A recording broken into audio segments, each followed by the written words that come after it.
रायगडमध्ये शेतात फळासारखी वस्तू दिसली। नवल वाटल्याने काठीने हलवताच धडाम असा स्फोट मोठा आणि शेतकरी जागीच। असं संपूर्ण महाराष्ट्र हादरला। असं शेवटी नेमकं काय झालं? शेतात पडलेल्या त्या फळासारख्या वस्तूत असं काय होतं? विश्वास बसणार नाही अशी घटना। गाव हादरलं, लोकांनी दार खिडक्या लावून बसण्याची वेळ आली। हो, आज तुम्हाला सांगणार आहोत रायगडच्या जंगलात घडलेली ती थरारक घटना ज्याने सर्वांचे रक्त गोठले। माणगाव तालुक्यातील शांत साधं, अगदी साधं भुवनगाव। दिवसभर वारा खेळतो, शेतात बकऱ्यांचे आवाज ऐकू येतात। त्या गावातील स्वप्नील मोरे वय 25 ते 29 वयोगटातील साधा तरुण रोज सारखा आपला कळप घेऊन दुपारी जंगलाच्या बाजूच्या बांधावर फिरत होता। दिवस खूप शांत होता, झाडांमधून लखलखत ऊन, दूरवर बकऱ्यांचा मेळावा।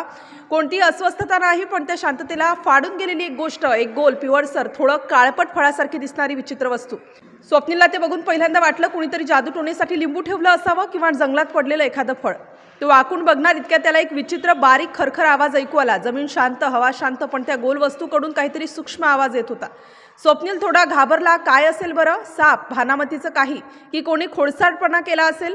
त्याने हात न लावता जवळची काठी उचलली, वस्तू हलकेच बाजूला ढकलली, काहीच झालं नाही। आणि तो जोरात ढकलतो, काही सेकंद शांतता, मग अचानक त्या वस्तूच्या वरचा भाग हलकेच थरथरला आणि आतून बारीक पांढुरका धूर बाहेर येऊ लागला। स्वप्नीलच्या अंगावर काटा आला, तो स्तब्ध। बकऱ्या पण घाबरून मागे सरकल्या। धूर वाढू लागला, काठी हातात थरथर तुटायला आली। क्षणभर त्याला असं वाटलं की काही जादूटोणा वगैरे नाही, काहीतरी वेगळंच आहे। तो मागे सरकून पाहतो आणि तरीही कुतूहलाने काठीने एक भरपूर जोरात फटका मारतो। मग धडाम, जमीन हादरलेली। जंगलात पक्ष्यांचा थवा उडून गेलेला, धुळीचे ढग आकाशात। स्वप्नील मागे फेकला गेला, त्याचे पाय जखमी झाले, कान सुन्न, डोळ्यांपुढे काळो। काही क्षण त्याला स्वतःचं नावही आठवेना। जमिनीवर मोठं भगदाड, दगड, तुकडे तुकडे। ज्या जागी फळासारखी वस्तू होती तिथे चुराडा। तो कसाबसा उठून बसला। त्याला फक्त एकच विचारलं, मी हातात घेतलं असतं तर? आणि अंगातून शहारा गेला। गावात बातमी पोहोचली, लोक घाबरले, सगळीकडे चर्चा सुरू। कोणी म्हणतं भानामतीचं काहीतरी होतं, दुसरा म्हणतो डुक्कर मारायला ठेवलेले सापळे असतील, कोणी म्हणतं बॉम्ब, कुणीतरी गुन्हेगारांनी ठेवला असणार। वनविभाग आले, पोलीस आले, त्यांनी जागा ताब्यात घेतली। जंगलात काही लोक प्राण्यांचा शिकार पकडण्यासाठी गावठी बॉम्ब, वायर, फासे वापरतात, हे आधीपासूनच चर्चेत होतं, पण इतकं प्राणघातक, इतकं मोठं? वनविभागाने खड्ड्याची तपासणी केली, माती काढली, काही धातूचे तुकडे सापडले आणि त्याच्यावर जळालेली काळपट पावडर। तज्ज्ञांनी सांगितलं ही वस्तू साधी नव्हती, ही गावठी बॉम्ब होता। स्वप्नीलचा जीव फक्त एका गोष्टीमुळे वाचला, त्याने वस्तू हातात घेतली नाही। त्या दिवशी संपूर्ण गाव हादरून गेलं।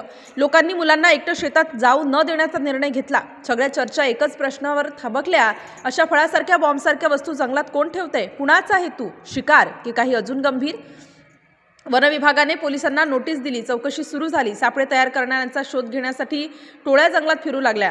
आणि आता सगळ्यात मोठा प्रश्न, ज्या फळासारख्या वस्तूने स्फोट केला ती नेमकी काय होती? शेवटी तपासात उघड झालं, तो गोल दिसणारा पदार्थ हा साधा फळ नव्हता, तो जादूटोणा नव्हता, तो कुठलाही रहस्यमय खडा नव्हता, तो होता जंगली प्राण्यांच्या शिकारीसाठी वापरला जाणारा गावठी बॉम्ब, ज्याला फळ किंवा लिंबूसारखा आकार देऊन झाडाखाली टाकले जाते, ज्यावर प्राणी पाय ठेवला की स्फोट होतो।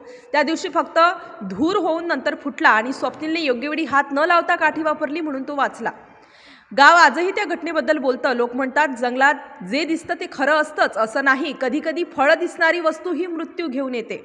आणि या घटनेने संपूर्ण रायगडमध्ये भीतीचं सावट पसरलं आहे।